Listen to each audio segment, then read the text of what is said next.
I'm Pieta Greaves. I'm an object conservator, so my job is to look after objects for the future. That includes things that are from archaeological sites or in museums, or great objects like this one here.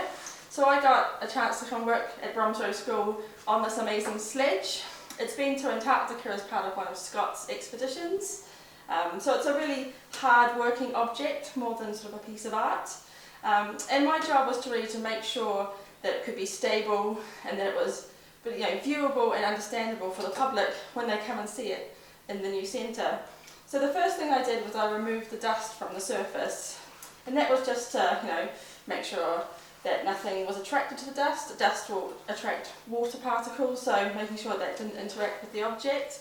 And then I worked on the bits that are more unstable. So it has woodworm, sort of historical woodworm from being in storage a long time, and then it had some breaks and some other sort of damages. So I really made those secure. I had to add some adhesives and new materials to make sure they were stronger.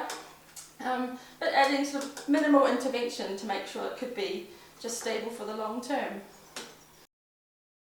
So this object is made from lots of different materials. It had to function in the Antarctic, carrying provisions to go to the pole. So it had to be, flexible as well as quite strong.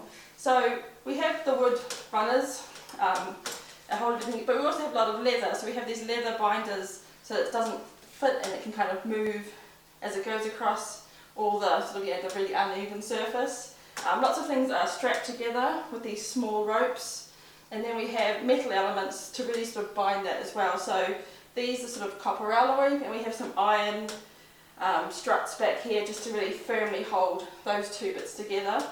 But also it's quite interesting doing this sort of conservation, because some of these things aren't original when it was originally built. So some of the leather elements have been added over time as bits broke, and they had to replace them, and they only had a certain amount of materials for them. And there's other elements where you can see where it's obviously broken over time, and they've had to fix it quite quickly down the Antarctic to make sure it keeps doing its function. So it's really great to see these sort of stories coming out of the objects as well.